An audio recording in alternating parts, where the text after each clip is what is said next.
So imagine stumbling upon a creature so huge it could dwarf even the largest known marine animals today. Scientists discovered the fossils of this beast on England's coast and believe it once ruled the waves. The new species was named Ichthyotitan severnensis, but thankfully for me, scientists nicknamed it the Little Stock Monster. Its estimated lengths range from 72 to 85 feet long, almost as big as a blue whale. Megalodon can't even compare to this. It was only about 60 feet long. And what's crazy is that this fossil we found wasn't even an adult, so who knows what their actual size was. The first piece of the Little Stock Monster was discovered in 2016 in the Westbury Formation. Researchers found a 3-foot-long jaw part that belonged to an unknown species. For years, this single fragment had been driving them crazy because they had no idea what that animal was. Then, in 2020, a miracle happened, of sorts. A father with his 11-year-old daughter found the second piece of fossil on a beach. This discovery led to more findings. Finally, in 2022, the last piece of the literal jaw puzzle was found, buried along the Somerset coast. This leviathan belonged to the Shastasaurid family. Both the Little Stock Monster and other Shastasaurids had one ancestor, so all the species in this family are super similar to each other.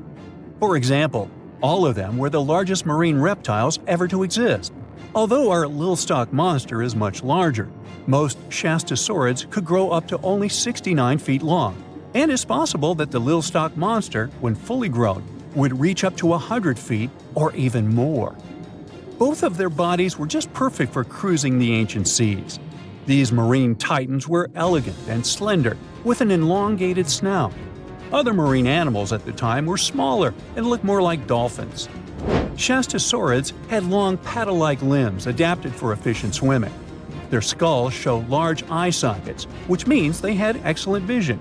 If you were in the ocean, no matter what time it was or where you were hiding, they could spot you. They were also incredibly fast and could dive to great depths. Of course, all these things made them the most terrifying predators. They ate pretty much everything, including fish and squid, and you if you were there. They probably captured their prey like whales, opened their huge mouths, and literally sucked the fish in. What made the Little Stock Monster especially scary is that it wins in the jaw competition. For other Shastasaurids, their jaws were a bit weaker, so they hunted smaller fish, kind of like today's orcas. They required vast amounts of food. This shows us that the Earth's Triassic oceans had rich, productive food webs. But the Little Stock Monster has this unique feature. It could open its jaw almost 90 degrees upwards. It also had tons of powerful muscles around. Its jaws were horrifyingly strong. So while others were hunting some squids, the Little Stock Monster probably hunted large fish and even other marine reptiles. Fossils of Shastasaurids have been found everywhere in the world, from North America to Asia.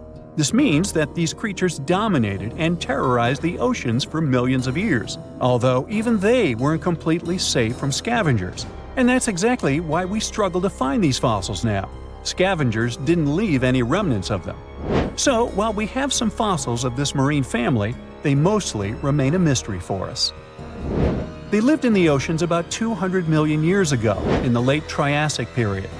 The Earth looked completely different back then. All continents were united in one Pangaea, a huge landmass. Some parts of this supercontinent were covered with lush conifer forests, while others were dry deserts and open prairies. It was before the famous Jurassic period, but there were already first pterosaurs and amphibians. It seems like those monsters were crazy resilient. The Triassic period was super unstable, but they survived through many changes in the environment. Well, until the last one. The Triassic extinction came out of nowhere. It was one of the Earth's big 5 extinction events. It wiped out almost all species on the planet, including these leviathans. It's still not clear what happened exactly, but it looks like there was a huge tectonic activity. Volcanoes in the oceans were going crazy back then.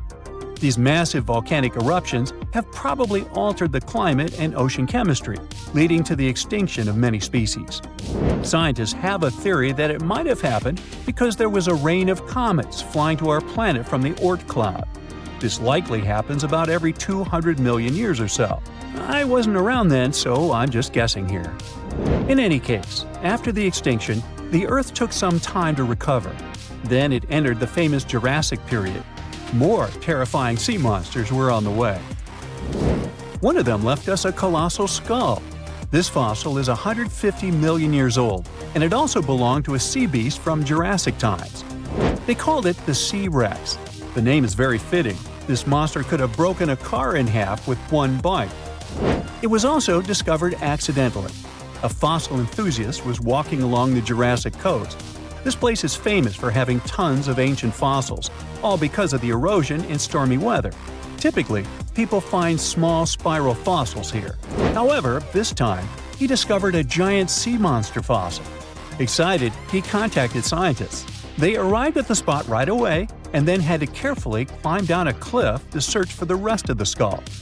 This fragment alone is 6.5 feet long.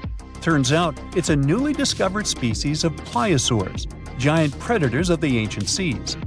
Pliosaurs were among the largest marine predators ever. Some of them grew up to 40 feet long. They used their huge teeth to snatch and devour prey, including other reptiles. Well, at least those creatures are far gone. But what about the horrors that still live in our oceans? Recently, biologists discovered the world's longest animal, the one that's still alive to this day. They found it off Australia's coast, on the Gascoyne coast, a very mysterious and unexplored place. There, underwater vehicles stumbled upon a frightening 150-foot-long siphonophore that's twice as long as many blue whales and 3 times as long as a humpback whale. Doesn't it kind of look like one of those toy string worms? But this creature isn't friendly at all. It's a string-like deep-sea predator. What's even more scary is that this isn't actually one creature. It's a colony of small clones working together as one. Basically, collective consciousness. Ooh, Borg. Together, they stretch out like a single long string in the water.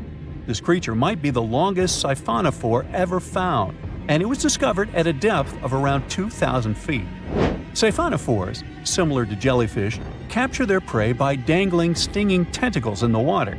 When their tentacles touch small crustaceans and fish, they get paralyzed, and then they're reeled up to the colony's body. Expeditions to Western Australia's underwater canyons were definitely worth it. Together with that siphonophore, scientists have discovered up to 30 potential new marine species. Among them were a new octopus or squid, a long-tailed sea cucumber, glass sponges, and giant hyroids, colonies of animals resembling upside-down jellyfish. None of them have been seen before in Australia. But most of them weren't as scary as the one that was recently discovered in the Gulf of Mexico. This creature is straight out of a sci-fi thriller, a 26-foot-long mangapina squid or bigfin squid. It was discovered near an offshore oil rig at a depth of more than 7,800 feet. It has incredibly long elastic tentacles, which can be 15 to 20 times longer than its body. It holds them at right angles to its body, making it look even creepier, almost as if it has elbows. And yes, it's another deep-sea predator. These 10 tentacles probably help the squid trap their prey and drag it onto the seafloor. We barely know anything about this extraterrestrial-looking creature because they're very hard to find and study. And if you think their tentacles are awful, just check out these creatures with 20 arms. This thing looks like a facehugger. This new species is lurking in the frozen depths of Antarctica. Experts were searching for cryptic sea animals known as Promachocrinis, or Antarctic feather stars. They're kind of similar to starfish and sea cucumbers, but have an otherworldly appearance and can live up to 6,500 feet below the surface. It's called the Antarctic strawberry feather star. Despite its pretty name, its appearance is anything but cute.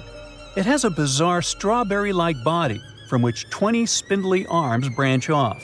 Its coloring ranges from purple to dark reddish, and the arms all have different lengths and thickness. Ooh.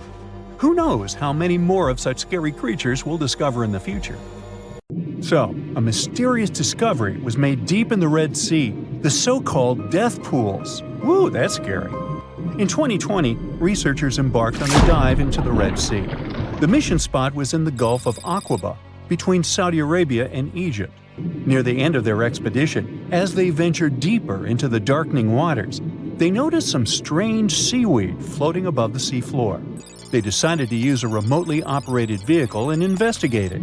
Suddenly, they discovered these strange, motionless lakes of water within the sea. These are called brine pools. They're basically pockets of salty water deep on the ocean floor.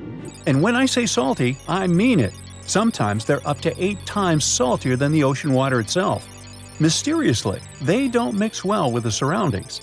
They formed millions of years ago, sometime during the Miocene epoch, back when weird creatures roamed the earth, like me, and deeply buried mineral deposits dissolved into the water. The largest pool spans about 170,000 square feet. Meanwhile, 3 smaller ones are under 107 square feet each. At first, this discovery didn't seem that scary. But here's why they're so horrifying. Not only are they disgustingly salty, they also lack oxygen. Now hold on a sec, isn't that normal for something that's underwater? Well, it turns out the Earth's waters are full of oxygen, and at least half of this element on our planet comes from the oceans. Just like plants on land, marine plants such as phytoplankton, seaweed, and algae munch on sunlight and produce oxygen through photosynthesis. They release lots of it into the surroundings. Marine life then eats half of it, so only about a quarter of the oxygen that we breathe actually comes from the oceans. Just like us, sea creatures need this element to survive. Without it, they can't breathe and support their metabolism to live. That's why these pools are super dangerous for most of them.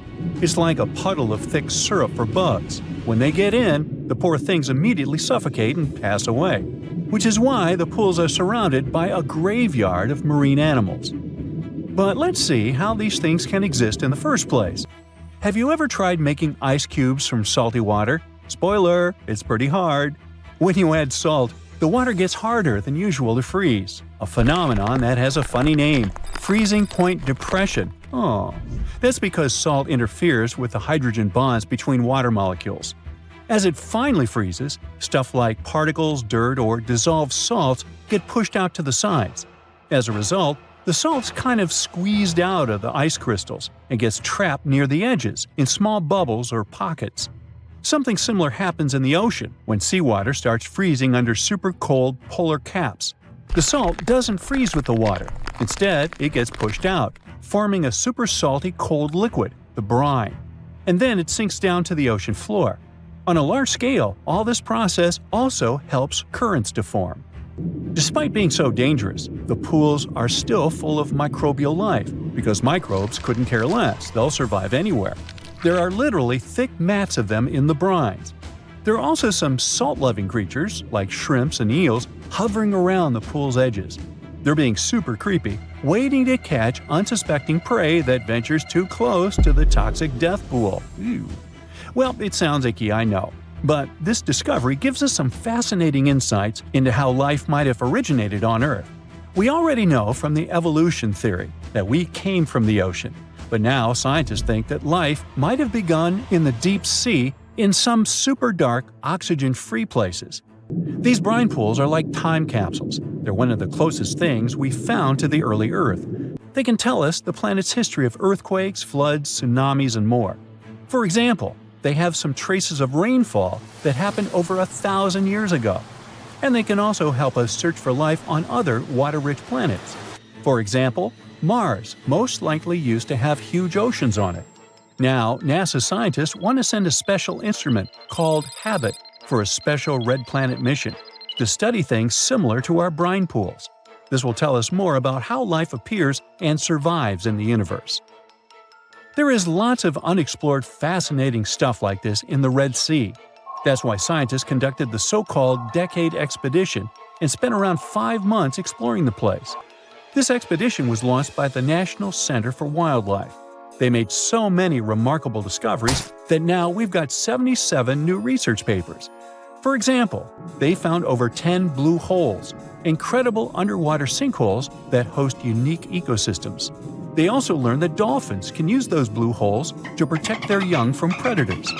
Scientists also found traces of great white sharks, a creepy community of deep-sea lanternfish living in low oxygen conditions, and even a new coral species. It's the most resilient deep-sea corals that also vibe just fine without oxygen. like microbes we mentioned. Speaking of which, research also showed us some new ancient thermal vents and large blobs of microbial formations near Farasand Island. Now, can you believe that with all that, we only explored 5% of the ocean? It's divided into several layers based on depth. Each layer becomes darker and more isolated from sunlight as we go deeper. The places that no sunlight can reach are terrifying.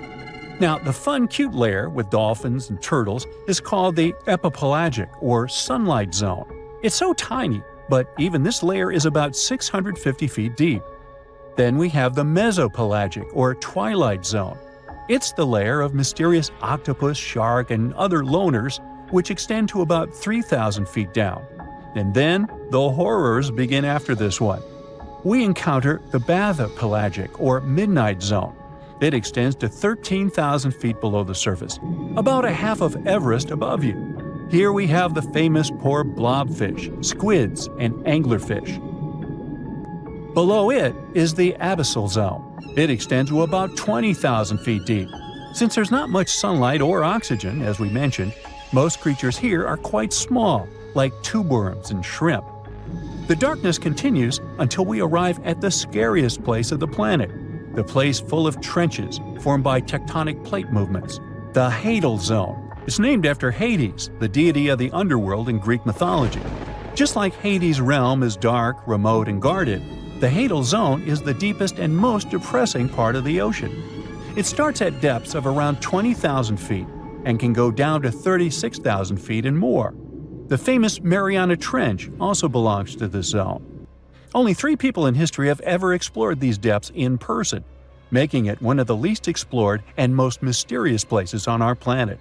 However, despite crazy high pressure, near freezing temperatures, and complete darkness, there are still things who manage to survive here. Guys like amphipods, which are critters who feed on dead material sinking from above, and the Hadal snailfish, which lives as deep as 27,000 feet. So scientists used to assume that if there's no sunlight, there wouldn't be that much oxygen around. But one day, a research team decided to measure the levels of oxygen in one of those deep zones. Surprisingly, the levels were super high. They checked the equipment thinking that it was malfunctioning, but nope, all the sensors showed the same thing. Turns out the oxygen was somehow generated by rocks. These small potato-sized rocks on the seafloor are called polymetallic nodules.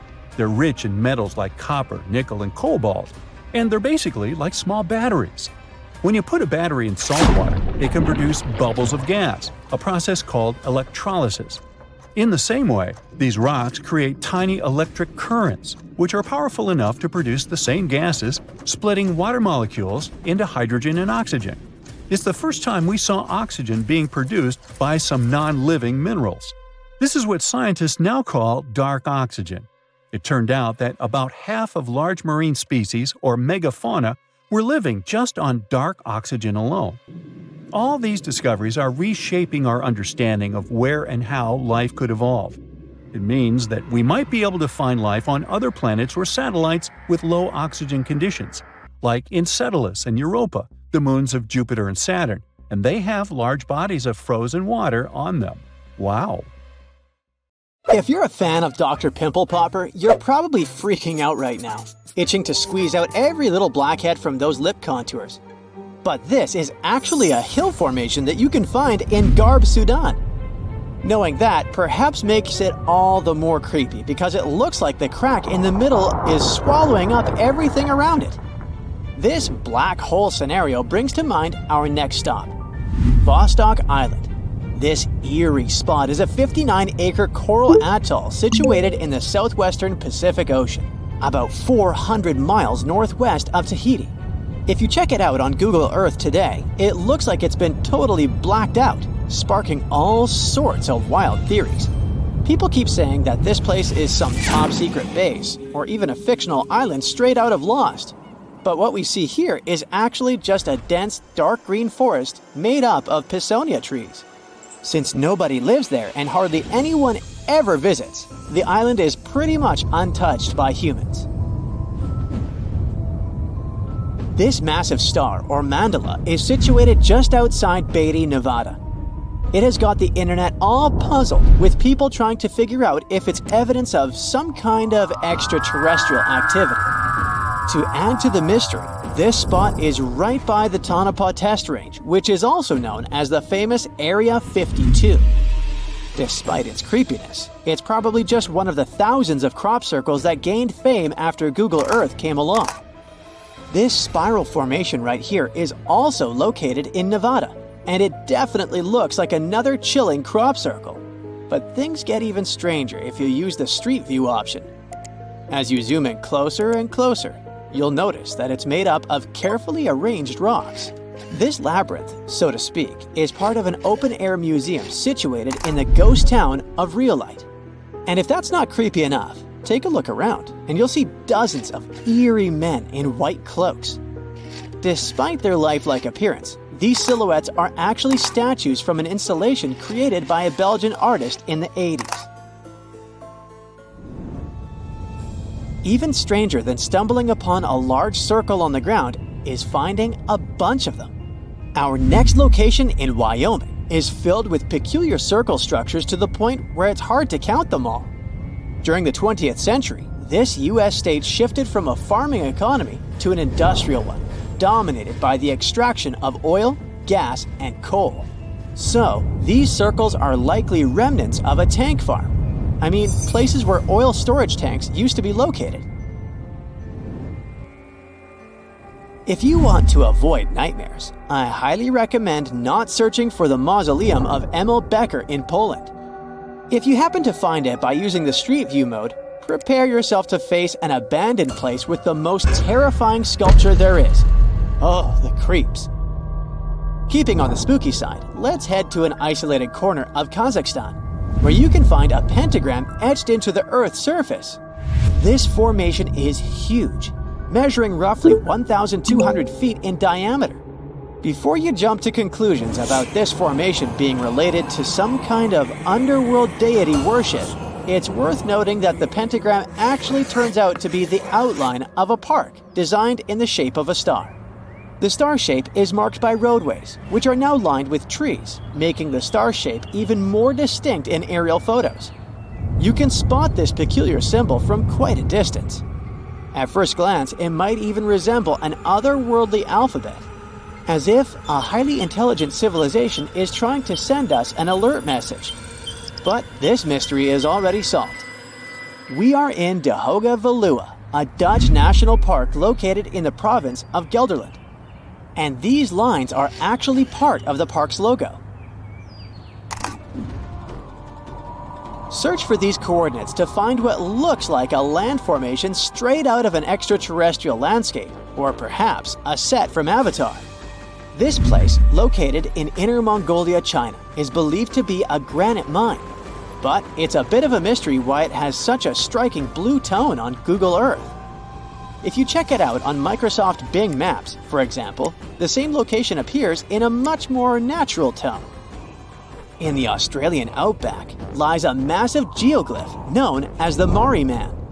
Discovered in the late 90s, it appears to represent an indigenous Australian man hunting with a boomerang or stick. The figure stretches for more than 2 miles in length and about 1.6 miles wide. It has deep furrows carved into the ground, which adds to the complexity of its formation and origin. Despite efforts to uncover its purpose, its origin is still a mystery. This is Desert Breath, located in the Sahara.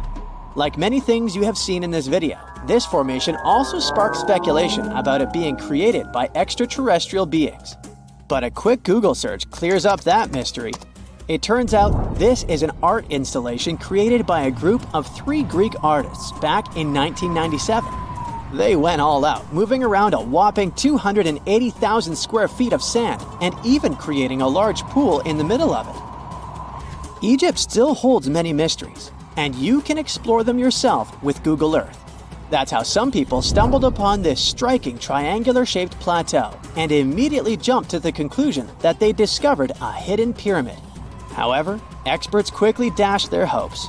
They believe there's no plausible explanation for a pyramid to exist in this area, located 8 miles west of the Nile Valley edge in Upper Egypt.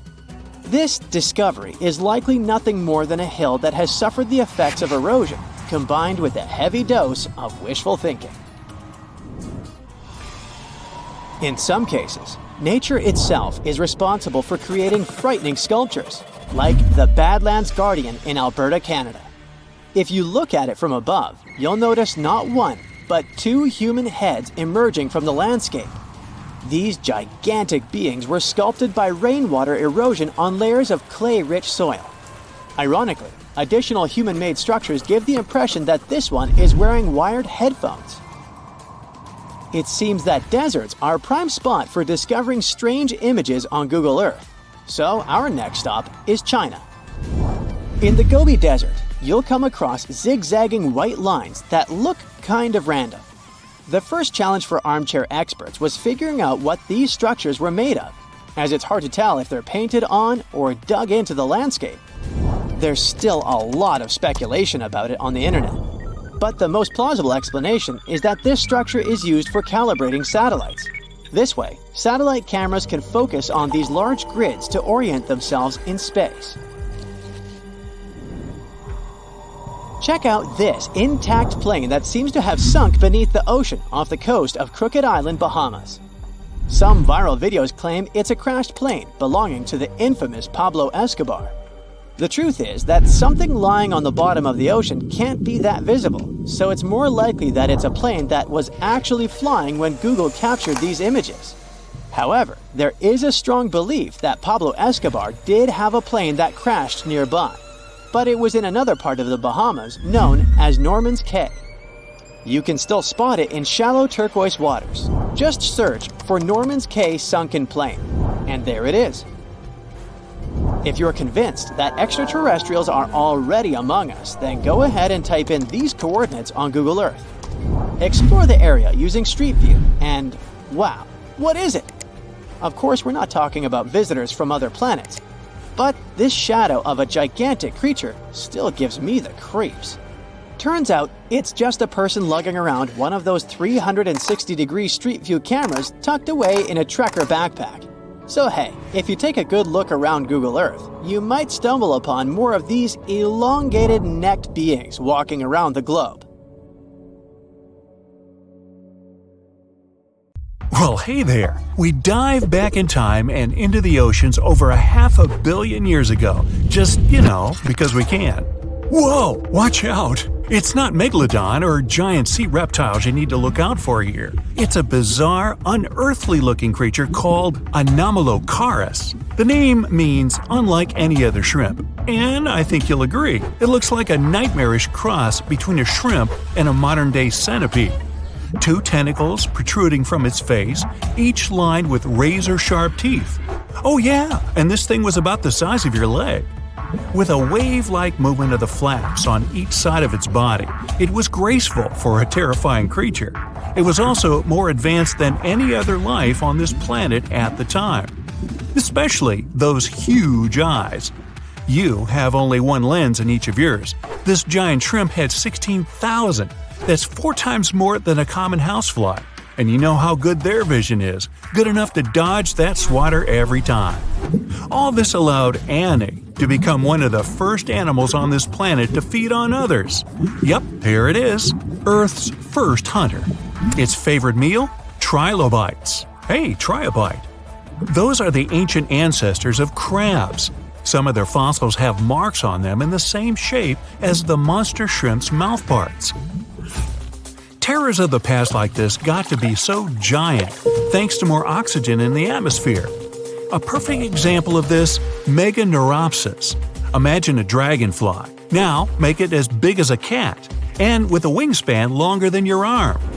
Megan, the monster-sized dragonfly, could easily grab other insects or even small animals, and she ruled the air with quick movements. Back then, there were still no large birds or other airborne enemies for this behemoth bug, so it was safe and free to grow as large as this planet would allow. Piranhas of the past were also jumbo-sized. Mega piranha was about 3 times the size of the river terrors we have today.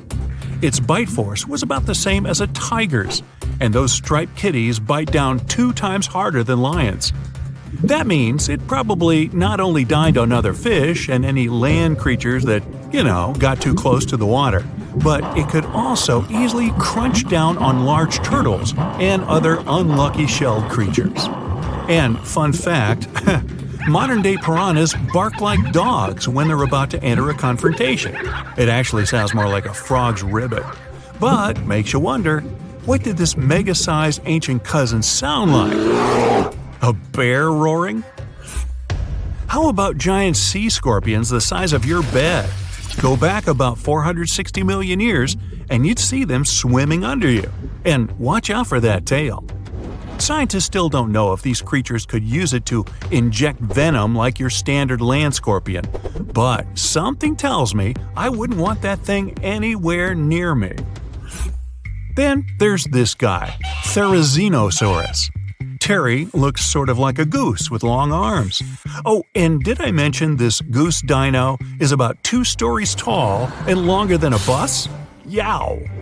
Its arms make the T-Rexes look even more bite-sized, each 8 feet long, almost triple the length of T-Rexes. And on the end, razor-sharp claws the size of your whole arm. Now, don't worry about those lengthy claws too much, though. Terry probably used them to cut through giant termite nests. So, this huge reptilian goose was more interested in eating bugs and plants. Another mega monster for you, Megatherium. The giant ground sloth could look a giraffe straight in the eye and weighed as much as a hippo. It moved mainly on its hind legs and used its massive tail as support. He had huge paws with colossal knife-sized claws. The sloth could use them to defend itself from enemies and to bend tree branches in search of food.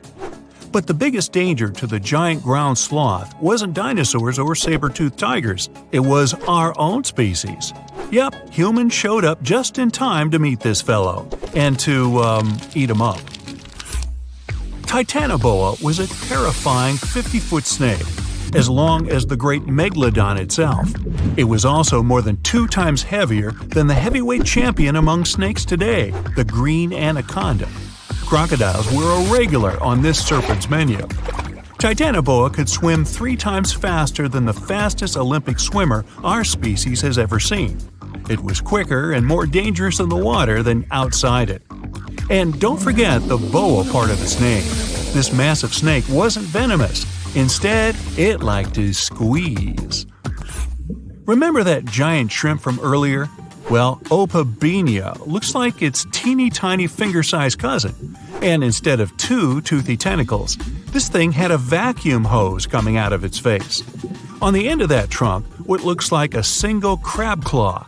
Add 5 eyes and a mouth under its head, and you've got a recipe for something not of this planet. Only it is. This creature used its trunk like an elephant does. Its claw grabbed food from the bottom of the ocean and brought it up to its mouth. This thing is so weird-looking that, apparently, when the scientists who discovered it presented his findings to an audience, they all laughed as if he were joking. Now, a real-life monster, the Tully monster. From a distance, it looks a bit like Nessie, that long neck and teeth-lined jaws. But get closer, and you'll see it's more like a long nose with a mouth attached at the end, like a mosquito. Its eyes are further back, sticking out of tubes all snail-like. Tully was an ancient mollusk, about the size of your forearm. It probably dined on jellyfish and shrimp 300 million years ago. Thylacus smilus will put a smile on your face as long as you don't get too close. No, it's not a relative of the saber-toothed tiger.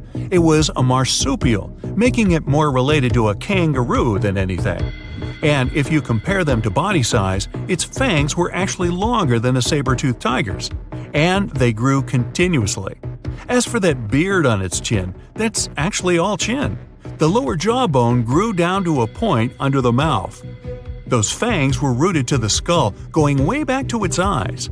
When the mouth was closed, that bony beard protected the long, sharp teeth from breakage. Staganapolis, not to be confused with Minneapolis, might look like a big crocodile with a squished-in snout, but it was mostly harmless. Its small head and very few teeth meant the reptile didn't have much to work with when protecting itself. That's what all those armored scales were for. And no need for huge fangs or long rows of razor-sharp teeth when you're a plant eater. That beak-like tip on its nose allowed the stag to dig up plants. So, really, this reptile was more like a 10-foot scaly pig than a croc. Basilosaurus was a type of ancient whale that lived on our planet about 45 million years ago. Not quite as long as a blue whale, but this guy was still big enough to munch down on other whales and even sharks. Some people believe these monsters could still exist today. Eyewitnesses claim to have seen a giant sea dragon, and Basilosaurus fits the description. Plus, 90% of our oceans are unexplored. There's plenty of space to hide a sea monster. But scientists haven't found any fossils of this ancient whale younger than 3.7 million years. So, this myth is busted. Stegosaurus is one of the most recognizable dinosaurs that ever lived. It can easily be distinguished by those huge spikes on its tail and the bony plates on its back. It was twice as long as a giraffe and nearly 5 times heavier. But compared to its body size, it had the world's smallest brain. It was no larger than a dog's. Pelagornis had the largest wingspan of any bird ever discovered. It was twice the size of the largest bird today, the wandering albatross. Such huge wings made it hard for the bird to take off. It could only do so by jumping off cliffs. And when it finally spread its wings, this giant could only go about 40 miles per hour. The fastest bird today can reach speeds 5 times that. There are plenty of fish in the sea. Some of them look totally like Nemo or Dory.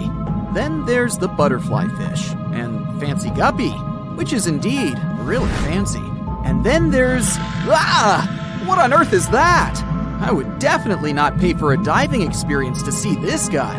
The anglerfish has the unofficial title of the ugliest animal in the world, but I wouldn't dare to break that news to it. There are more than 200 species of anglerfish currently swimming somewhere in the gloomy depths of the Atlantic and Antarctic Oceans, up to a mile below the surface. Some of them prefer different living conditions, the shallow tropical environments. Different kinds of anglerfish vary in shape and size, from the famous black sea devil to frogfish, monkfish, footballfish, goosefish, batfish, and sea toad. The larger ones can be half as long as a full-sized bed, but most are less than a foot long.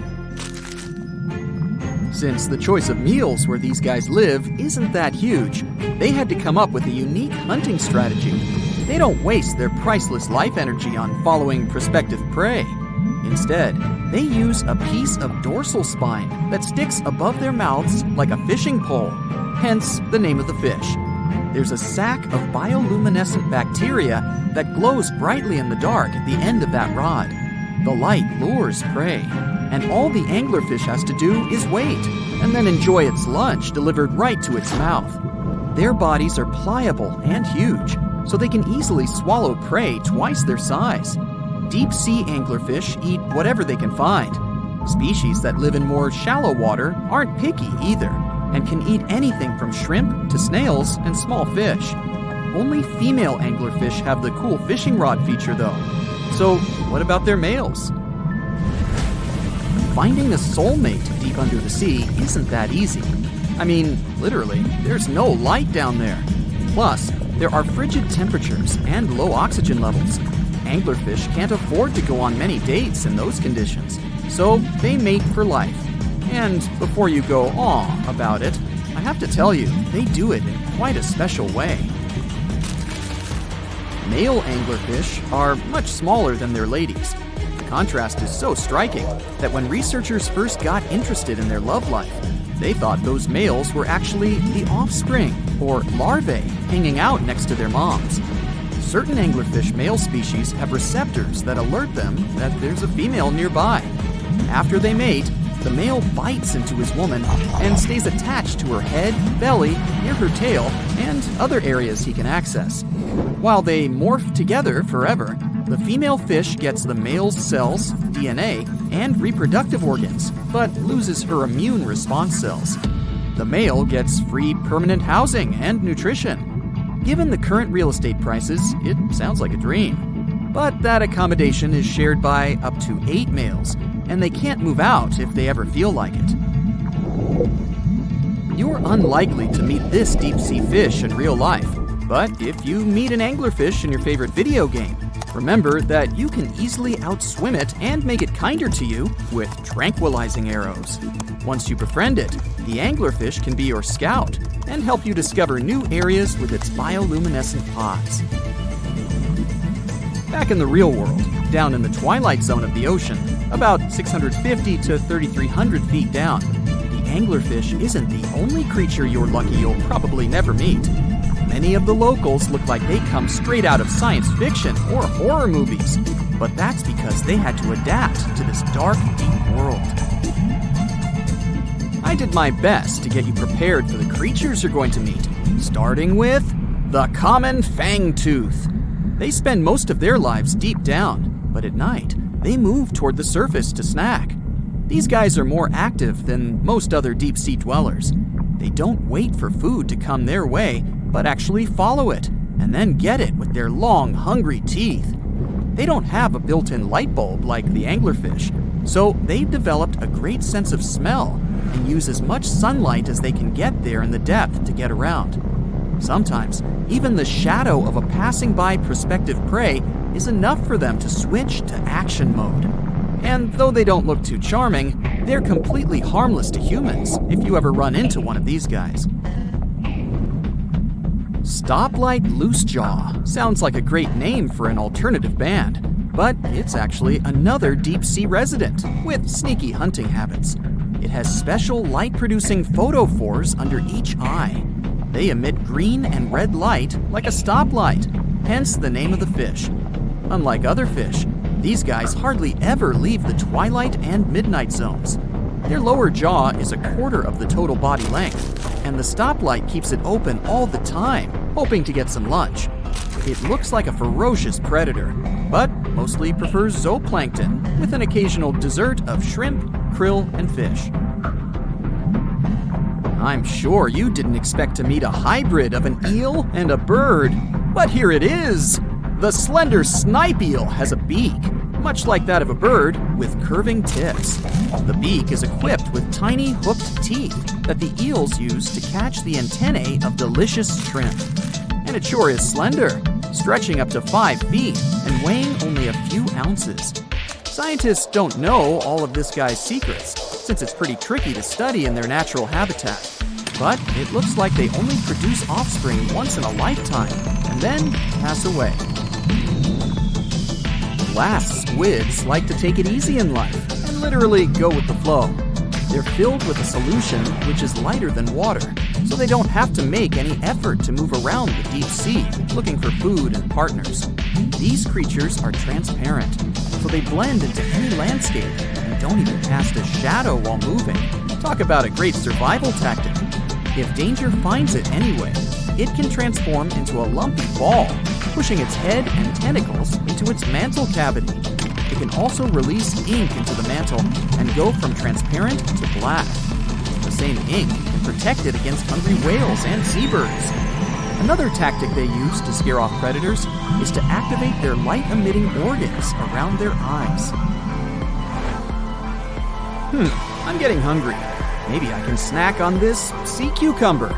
Ouch, it's moving! So I guess it doesn't belong in a salad after all. These soft-bodied fellows live in all parts of the ocean, from shallow waters to the deep underwater world. Most of them slowly move around with their tiny feet, but some crawl around by flexing their bodies. Sea cucumbers can shed their internal organs when there's a predator approaching. Those sticky organs distract the intruder, and the happy cucumber moves on and just grows the organs back. What's that glistening in the distance? Looks like someone dropped gems in the water. That's a sea sapphire, also known as the most beautiful animal you've never seen. Some males of this type of copepod can change color from deep blue to purple, red, or gold. 1 second later, it's gone. And it's back, shimmering bright. The secret to this magic is that their bodies are transparent and reflect light differently at certain angles. It looks like it's their way of communicating between each other and attracting mates. Female sea sapphires don't have the same superpower, but their eyes are bigger compared to males, probably to spot them from a distance. Males roam wild and free, and their ladies stay in the crystal palaces of strange barrel-shaped jellies called salps. Most of the ocean is still shrouded in mystery, whether we're talking about dark corners or creatures that are hiding in the depths. But sometimes it gives us a peek into scary things it hides in its cold, dark depths. Like when you hear on the news that there are some deep-sea creatures washed ashore after a powerful storm once again. Some just look weird, while others are real monsters that live at depths of more than 3,300 feet. The coldest and deepest parts of the ocean have created one specific phenomenon called gigantism. So, sea spiders, squids, worms, and many other animals, mostly invertebrates, or creatures without backbones, they're all way bigger and scarier than the versions we see in the more shallow areas. In the Pacific depths, you can see a sea sponge as large as a minivan. Or what about the colossal squid that lives in subantarctic waters and is nearly 14 times longer than the arrow squid, a type that mostly lives in New Zealand? Researchers found many of these underwater monsters in the abyssal zone of the ocean. Back in 2021, the researchers showed images of the giant phantom jelly. It was at a depth of 3,200 feet. Its tentacles were 33 feet long. Wow, I wouldn't like to face that one on the beach. It probably eats only small fish and plankton, but it can swim to depths of more than 21,900 feet. And down there, this giant jelly doesn't have enough food. How does it survive then? Scientists haven't figured it out yet. And there are even more questions related to the giant squid, the biggest one ever found. This monster is 43 feet long, with a weight of nearly a ton. Imagine if those tentacles would grab your car, or something like that. They would smash it like it was a toy. There's no light in the abyssal zone. Sun rays just can't penetrate that deep. So there's no algae or underwater plants there. Local animals mostly eat snow. Marine snow is not like the regular one you build a snowman with. It consists of any small flakes or remains that fall from the surface of the ocean. Maybe even some leftovers that animals up there couldn't eat. So it's not much. But apparently, it's enough for very large creatures that hide deep down there, like giant squids. Squids that generally live at such depths don't bother going after their prey. They just wait until the poor animal swims right up to their long tentacles and falls into a trap. It may not be the best method ever, because not many animals will even swim into these dark, cold parts. But it's the method that saves energy. A giant squid eats only 1 ounce of fish daily, which is approximately 45 calories. That's nearly 50 times fewer calories than an average person should eat per day. So when a squid gets 1 fish, it saves it for a couple of days.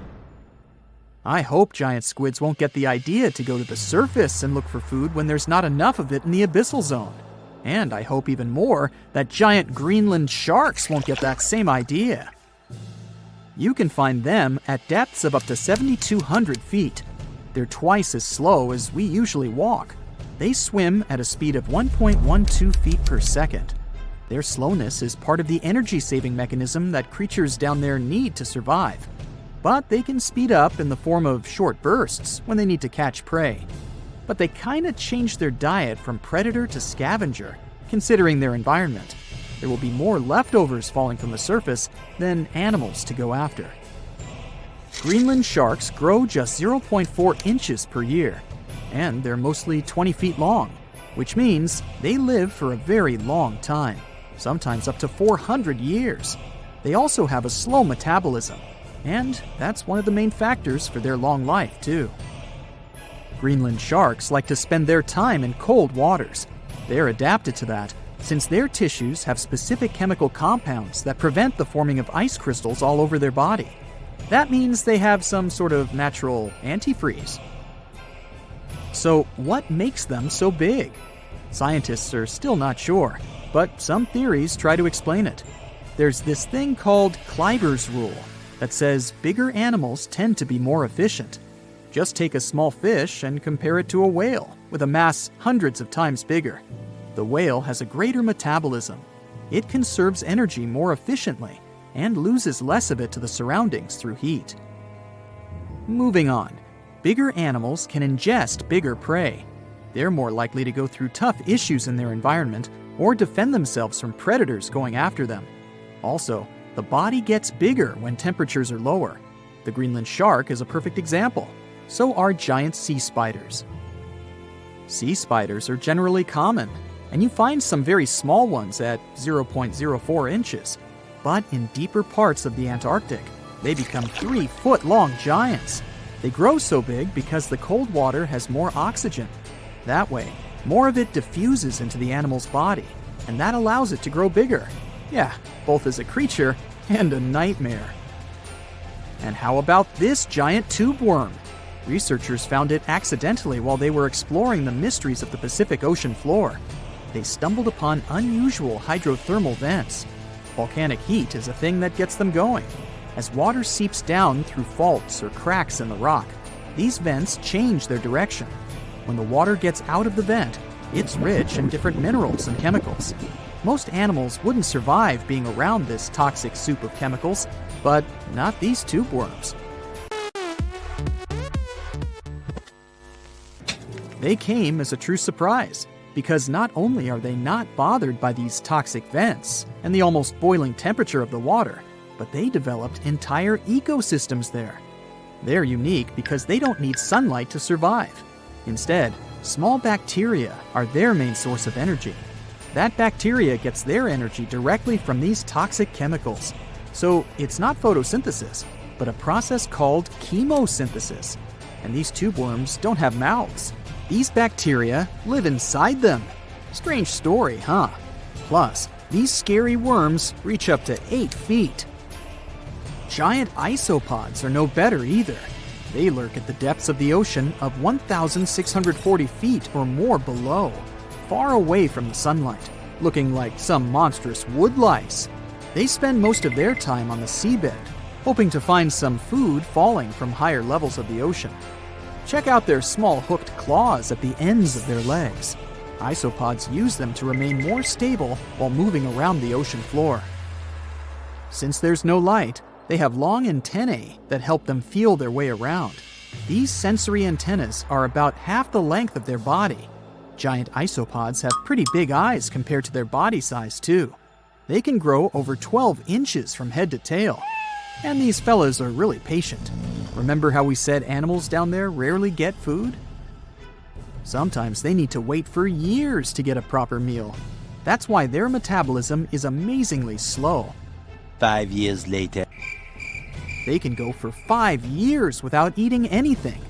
Imagine that. I get hungry just talking about this.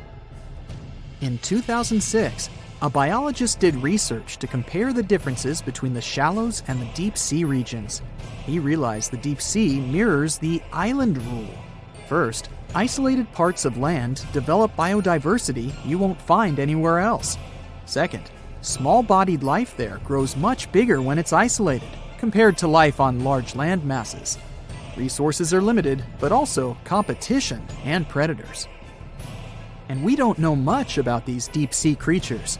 It's too expensive and too complicated to carry out such research, so we'll just wait for more raging storms to show us at least part of the monstrous world cold ocean depths hide. Think you know what lurks in the depths of the ocean? While nearly 95% of our oceans haven't been explored yet, it's hard not to let your imagination run wild. But thanks to brave explorers, deep-sea cameras, and awesome archaeologists, we do know about some pretty incredible sea creatures living in our waters today, and millions of years ago. From the 9-foot spider crab to the 60-foot prehistoric Megalodon, these sea dwellers come in all shapes and sizes. But let's focus on sea creatures famous for their huge size. Can you guess which living species of whale is the largest? Well, it's not the orca, but that's a good guess. The orca is a toothed whale that can grow to anywhere from 23 feet to 32 feet, which is slightly smaller than a school bus. How about the narwhal? Nope, they're not the biggest either. These unicorns of the sea live mainly in Arctic waters and only grow 13 feet to 20 feet in length. And that's including their 9-foot tusk. Tired of guessing? Okay, I give in. The largest whale that still exists today is the blue whale. At a jaw-dropping 82 feet to 105 feet, the blue whale is not only the biggest whale we know of, but is currently the largest animal to have ever lived on Earth. Seriously. These animals are bigger than a T-Rex, and even the prehistoric Megalodon. If you were to put a blue whale next to a school bus, it would look like it could swallow it. Think about that. According to National Geographic, a blue whale's tongue can weigh the same as an elephant. And their hearts can weigh as much as a car. That doesn't even sound possible. It's no wonder these giants need to eat about 4 tons of krill every day. While there aren't too many animals living today that can compete with the blue whale's epic proportions, there is an entirely different species that is a good contender, and it's not quite what you would expect. It's a jellyfish. No, I'm not talking about the little jellyfish that wash up on the shore and ruin a perfectly good day at the beach. I'm referring to the lion's mane jellyfish, the biggest jellyfish around. This invertebrate can grow up to 120 feet long. They also come in different gorgeous colors like red, purple, or even shades of orange.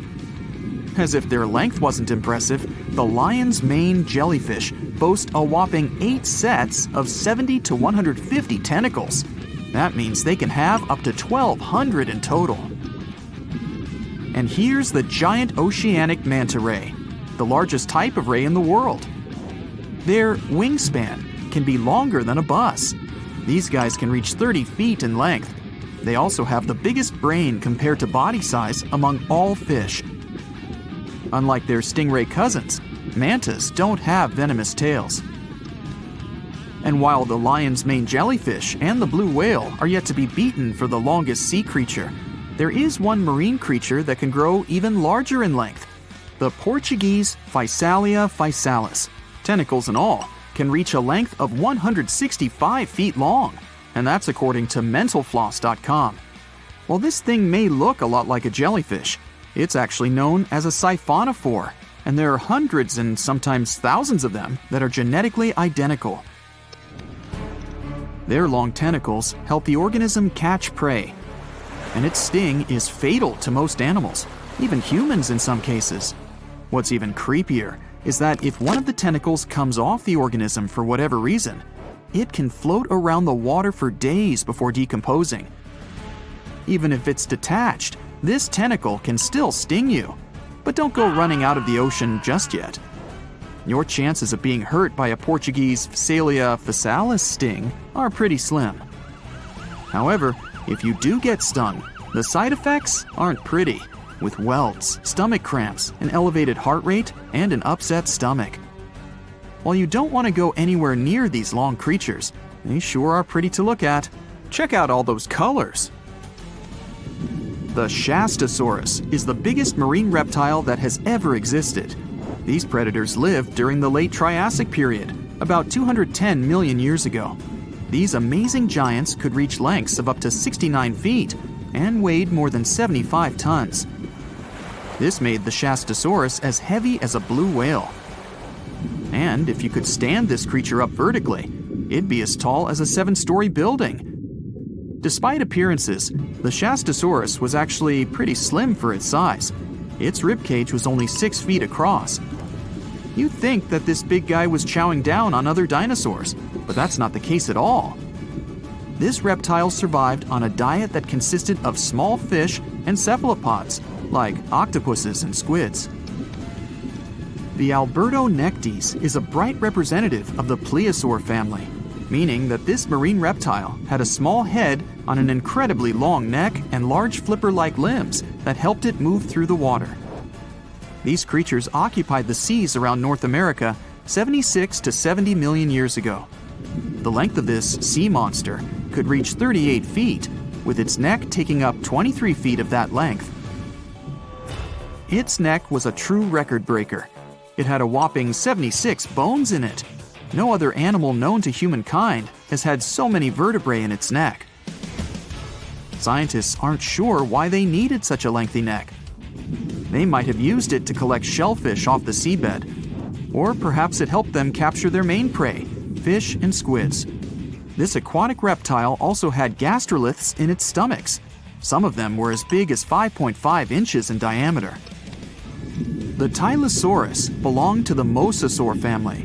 It dominated the shallow seas of North America about 85 to 80 million years ago. This was an enormous predator, with the biggest representatives reaching 45 feet in length.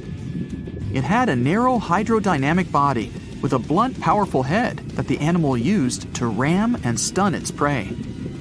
Its body was equipped with agile flippers and a long tail decorated with a maneuverable fin. The Tylosaurus was a carnivore, and its diet included not only fish, turtles, and small sharks, but also other mosasaurs, plesiosaurs, and flightless birds. Meet Ophthalmosaurus. This prehistoric reptile thrived during the late Jurassic period and lived in oceans all over the world. Ophthalmosaurus weighed somewhere around 6,000 pounds and grew to approximately 16 feet long, according to newdinosaurs.com. That's about the same length as the beluga whale that exists today. It's too bad these guys went extinct before we had a chance to see them ourselves, as their cartoonish wide eyes and dolphin-like features are pretty darn cute. Of course, the Ophthalmosaurus evolved over time to become ophthalmologists, or eye doctors that we know today. No, that's just a lie. Just testing you. The Mosasaurus is a truly gigantic predator that dominated the seas all over the world about 66 million years ago. According to fossil evidence, some specimens could be more than 50 feet in length. This fact makes the Mosasaurus the biggest marine carnivore of its time. One of the most terrifying things about this creature was its crocodile-like head, decorated with literally hundreds of razor-sharp teeth neatly organized in 2 rows on both jaws. The thing is that it was pretty challenging for the Mosasaurus to grab its prey in the water. That's why it had all these teeth, plus something special: pterygoid teeth anchored to the bones on the roof of its mouth. This made hunting and holding onto its prey much easier. The Styxosaurus belonged to the plesiosaur family and lived during the late Cretaceous period, around 85 to 70 million years ago. Upon first glance at this dinosaur, you might mistake it for a sea snake, and it'd be an honest mistake. Styxosauruses were about 35 feet in length, but over 16 feet of that consisted just of their long snake-like neck. They had a comparatively small body and weighed approximately 4 tons. Their mouths were full of razor-sharp cone-shaped teeth that they used to catch fish. They didn't need to chew their prey, thanks to the 200 small stones called gastroliths in their bellies that probably aided in digestion. At the same time, some scientists believe that the Styxosaurus used these stones to sink to the ocean bottom in search of particular types of fish. Looks kinda like Nessie to me.